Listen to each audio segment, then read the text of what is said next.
Bem-vindos ao canal do Trouxa, meu nome é Mike Ofel, eu sou autor do livro Manual do Trouxa e hoje a gente vai falar sobre masculinidade. Será que existe realmente masculinidade tóxica? Mas não agora, logo depois da vinheta.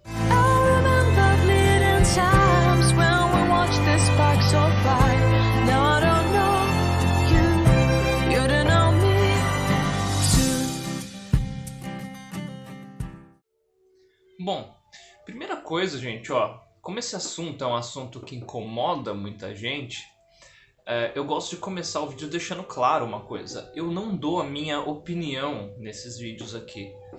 Eu faço ou uma dedução lógica ou eu simplesmente descrevo algo.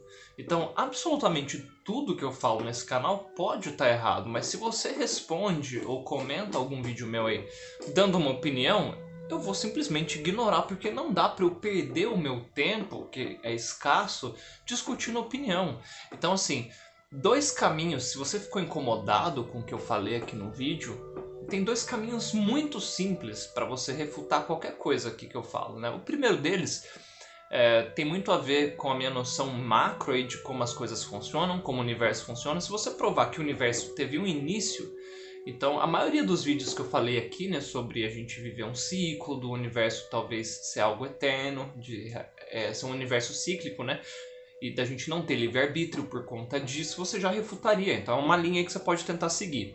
A segunda é você provar que a teoria da evolução está incorreta, porque muitos dos meus vídeos, né, tem como uma das premissas bases aí a teoria da evolução, tá? Esse, na verdade, é um deles, tá?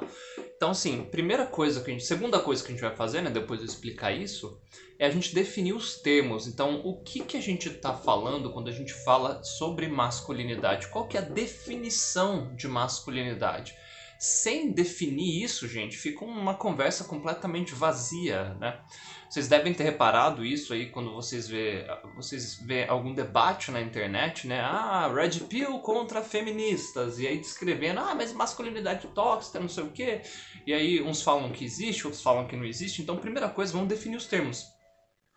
O que eu quero dizer aqui pelo termo masculinidade? Então, primeira coisa, deixar bem claro. Dentro de uma linha da biologia, né, evolutiva aqui, é muito simples. A gente é uma espécie, tá, que se reproduz de forma sexuada, ou seja, a gente tem uma relação sexual onde o macho tem o gameta menor, que é o esperma, e a fêmea tem o gameta maior, que são os óvulos, e há uma troca de informação genética aí, né, quando o gameta do macho fecunda o gameta da fêmea, né? Então, por isso, a gente tem, assim, o sexo é binário dentro dessa abordagem aí. Podem existir alguns tipos de exceção ou de situação ali que o organismo vivo tem dois sexos ou qualquer coisa desse tipo. Pode, mas isso não significa que o sexo não seja binário, né?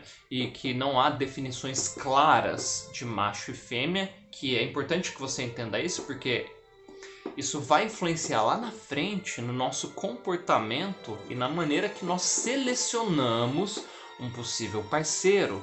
Então é importantíssimo que você entenda essas premissas. Se você refutar qualquer uma delas aí, que a evolução é uma mentira, né, que não tem essa distinção de macho e fêmea, ou que a gente não é uma espécie que se reproduz de forma sexuada, aí todo o resto que eu falei, como depende dessa premissa, vai cair por terra. Tá? Então eu tô te ajudando a me refutar, caso aí você acho que eu esteja enganado, tá? O que pode acontecer? Então vamos lá, pensa numa linha aqui, isso aqui é o nosso ancestral comum, tá? Então pensa, sei lá, no primeiro organismo vivo que lá na frente gerou uma bifurcação de macho e fêmea, que é quando teve essa distinção aí dos gametas, né? E aí, é como se fizesse isso aqui, era uma coisa só, aí teve essa distinção e seguiu uma linha evolutiva. Os machos vão ter necessidades e desafios específicos e as fêmeas vão ter necessidades e desafios específicos, né, para que tenham um êxito aí no impulso básico de todo organismo vivo, que é o que? A continuidade genética. Tá? Pensa que a natureza ela funciona, né, ela tende a uma certa homeostase, né, o universo também, né, ou seja, a um certo equilíbrio. Então, por exemplo, você pode pegar ali espécies de alguns animais, né, que o macho ele vai fecundar a fêmea só uma vez na vida. Tipo, pensa, sei lá, numa espécie de aranha, né, da viúva negra, por exemplo. O macho ele fecundou a fêmea, a fêmea come o macho ali, né? Só que na hora que nascer os filhotes, vai nascer um monte de aranha. Então, até nisso parece que tem uma certa lógica por trás, né? Quando a gente fala de masculinidade, a gente está falando um comportamento funcional do macho, ele é funcional porque ele aumenta as chances de êxito, né, nessa missão biológica aí, né, de continuidade genética. Ou se você pegar a pirâmide das nossas necessidades, né, eu deixei um artigo aqui sobre isso, uma meta-análise, na verdade, né, na descrição do vídeo, você vai ter níveis ali, né? Então, o primeiro nível vai ser de você ter as necessidades básicas satisfeitas, né? Depois de segurança, depois de você se afiliar a um grupo que vai aumentar seu status, proteção, né? De você conseguir uma parceira ou parceiro aí, enfim. Então, a masculinidade aqui é um comportamento adaptativo do macho que é funcional para ele ter sucesso aí na continuidade genética. Então, assim, quando eu falar de qualquer comportamento que é um comportamento de macho, ou eu vou falar de humanos, então eu falo, isso é um comportamento de homem. Não é um sexismo. Não é que mulheres não possam fazer esse comportamento. Mas é que, no geral, então não estou falando de exceções, eu estou falando no geral, machos da nossa espécie, ou seja, homens que tiveram esse comportamento, foram bem-sucedidos aí, né, na continuidade genética. E isso, né, vai sendo selecionado aí por seleção natural. Então, os machos que não tiveram esse comportamento, né, foram ficando para trás, ou seja, não tiveram sucesso reprodutivo aí. Então, de certa maneira, há um comportamento inato nosso herdado, tá? Então, assim, alguns livros que você pode ler sobre isso, ó, não exatamente sobre isso, mas no geral é o Sociobiology and New Synthesis, do Edward O. Wilson. O livro do Steven Pinker é Tábula Rasa, ele vai explicar que nós não somos uma tábula rasa, né? Isso é um erro, como muitos progressistas aí acreditam, né? Que na verdade, né, você vai perceber que os nossos genes, eles respondem ao meio. Então é uma interação de algo inato nosso e dos estímulos externos que vêm do meio. Um outro livro que eu não terminei ainda, estou lendo ele, está sendo muito produtivo, é o livro A Mente Moralista. Tá? Você vai aprender bastante nessa questão também do que causa, né, um certo tipo de comportamento, as noções inatas nosso de atrativo, repulsivo, de bom, mal, certo e errado. Tá? O livro do Sapolsky, Comporte-se, também você vai entender as divisões do nosso cérebro aí, tá? Então vamos entrar de cabeça nessa questão da masculinidade. Quando alguém falar de masculinidade tóxica, né, nesse sentido de senso comum, onde que está a confusão? A confusão está no seguinte, existem três tipos de interações aí, né, entre organismos vivos, né? Então, sempre que há um organismo vivo interagindo com o outro, essa interação ela pode ser predatória, é quando um organismo consome o outro como recurso. Pensa no leão comendo a zebra. Pode ser uma interação parasitária, pensa em algum parasita aí consumindo lentamente, um carrapato, por exemplo, né, consumindo ali um outro organismo vivo, então é uma relação predatória lenta, e às vezes o organismo que está sendo consumido ele nem percebe, né? Ou pode ser uma relação mutualista, onde ambos os organismos vivos têm uma relação de troca e de benefício aí, tá? Quando a gente fala na biologia de uma relação de prós e contras, né, o termo que é comumente usado é o termo trade-off, né? Você põe na balança o que você vai ganhar com aquele comportamento e o que você pode perder. E muitas vezes isso acontece de forma inconsciente. E em relação a nós humanos, né, então a gente está num meio ali de dois extremos que acontecem na natureza, que são espécies de torneio e espécies de vínculo parental. Eu falei sobre isso no vídeo, os dois tipos de homens que elas gostam, então eu não vou falar disso nesse vídeo aqui, mas você pode olhar nessa playlist de macho e fêmea, tem vídeo falando só sobre isso. Então, o que é a masculinidade tóxica aí para o senso comum, principalmente para um pessoal que tem uma visão mais modernista, né? Eu, inclusive, já usei esse termo aqui em outros vídeos do canal, né? Hoje eu não uso mais porque eu vejo que está errado, tá?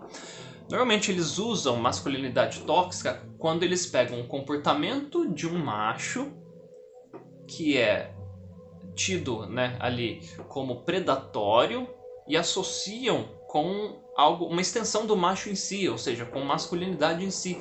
Mas isso é errado. O que está acontecendo não é uma ação de masculinidade, é uma ação predatória.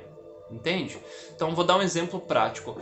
O fato do homem ter um impulso inato ali de defender a fêmea numa situação de conflito, né? Não quer dizer que a fêmea não possa fazer arte marcial, não pode ter uma arma para se defender, nada do tipo. Quer dizer que há uma predisposição inata nossa, que aí, claro, através da cultura ela pode ser reforçada, mas a sociedade, ela não cria nada, ela simplesmente, né, cultura, você pode entender com uma manifestação coletiva, porque uma sociedade é um grupo de indivíduos, né? Então é uma manifestação coletiva de impulsos individuais. O erro de muito progressista é achar que a sociedade é uma entidade independente de tudo que por si só cria um comportamento opressivo ou não. Nós temos uma capacidade tremenda de cooperação, de altruísmo, mas nós também temos uma capacidade fenomenal aí de sermos agressivos, de sermos assim predadores também, né? Então a gente tem essas duas coisas aqui. O que vai influenciar bastante nisso, gente, é a escassez, tá? Quanto mais abundantes são os recursos e a qualidade de vida de uma região, a gente vai tender a ser mais cooperativo. Quanto mais escasso, você vai ver que vai ser um grupo mais violento ali, porque você tá com a corda no pescoço o tempo todo, então você vai priorizar os seus genes ali, né? Então você mesmo, seus filhos, enfim, esse tipo de coisa. Então, quando alguém falar de masculinidade tóxica, na prática, o que normalmente está acontecendo? É um comportamento tido como natural, não tido no sentido de não é, realmente ele é um comportamento mais natural do homem e ele está sendo visto, né, como se fosse ali desvantajoso para a mulher. Então, por exemplo, quando a gente fala ali de o homem vai ter muito prazer ali, né, em ser o cara ali que toma as decisões, né? Que é como se fosse o líder ali da relação e a mulher vai seguir ele. Aí tem gente que vai falar, isso é masculinidade tóxica. Não é se essa relação for voluntária. O que seria uma relação predatória seria se o homem forçasse a fêmea a estar num tipo de arranjo desse jeito, entende? Então, assim, a importância do movimento feminista, né, foi até certo ponto, principalmente na primeira onda, né? A gente já deve estar na quarta, mas você pega as três ondas lá, primeiro ali das sufragistas, né? A segunda lá nos anos 60, enfim, das mulheres querendo ter mais liberdade ali de trabalhar, liberdade sexual, enfim. E a terceira começou muito com aquela questão de aborto, tal, né? Meu corpo, minhas regras. Agora eu nem sei mais se a gente está numa outra onda ou continua na terceira. Mas a primeira você pode entender como uma resposta, né, a algum tipo de relação predatória que acontecia ali, né? Mas hoje, porque a gente tem esse tribalismo e essa luta aí de movimento feminista, como algumas pessoas do grupo aí do chamado, né, masculinista, né, das pessoas que falam sobre as pills aí que vocês vão ver, ou MGTOW, enfim, é por conta de a gente vai sempre ter ali na nossa cabeça uma certa aversão a qualquer tipo de situação que a gente entenda que seja predatória ou parasitária. Agora, o problema é que quando você fica consumindo determinados conteúdos nas suas redes sociais, forma-se uma bolha e você só vai ter estímulo. Então, muitos termos que estão errados aí, você vai ter eles como se fossem corretos. E masculinidade tóxica é uma delas. Então, num casal hétero aí, a fêmea ela vai ficar confortável se o cara for o protetor e o provedor dela, mesmo que ela não admita, tá? E às vezes a gente não admite certas coisas porque a gente tem medo de ser rejeitado ou de ter algum tipo de boicote social.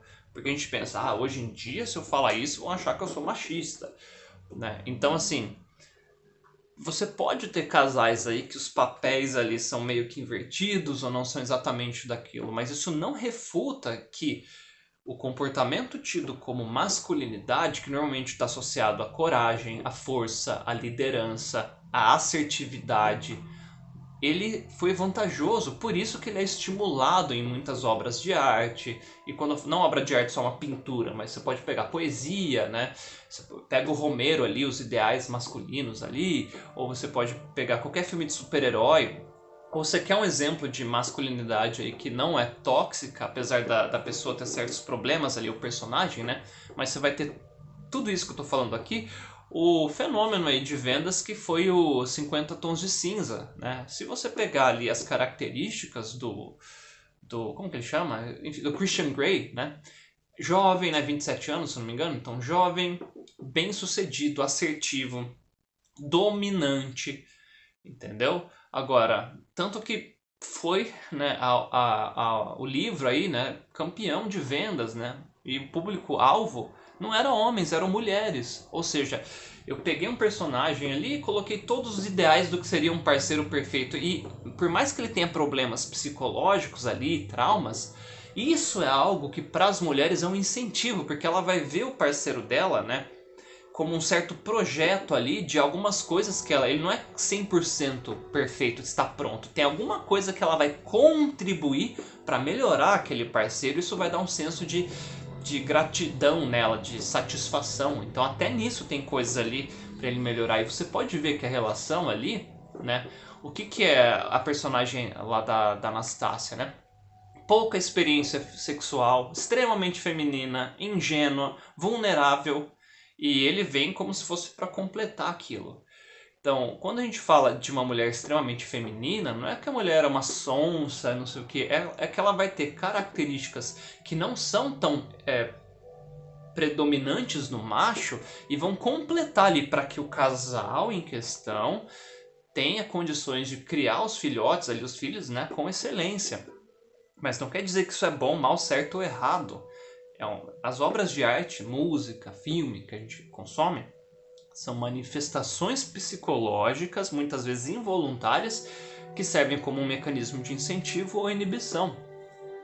Portanto, né, não existe masculinidade tóxica. Existe um comportamento predatório que não é predominantemente vinculado à masculinidade.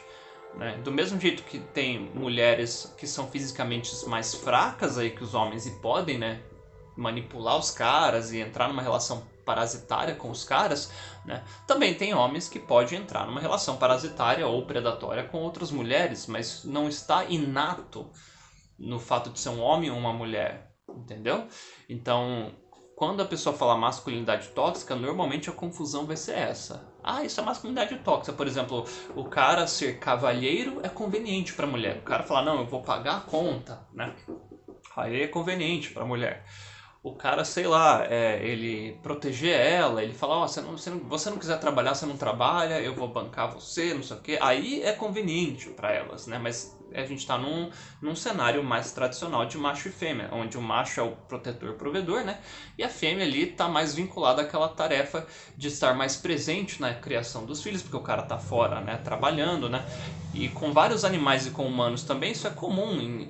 Quando a gente fala de pair bonding, né? De espécies aí de vínculo parental, um dos pares ali fica cuidando dos filhotes e o outro vai conseguir comida. Em algumas espécies, inclusive, é o macho que fica ali cuidando dos filhotes, tá? Então é uma coisa funcional.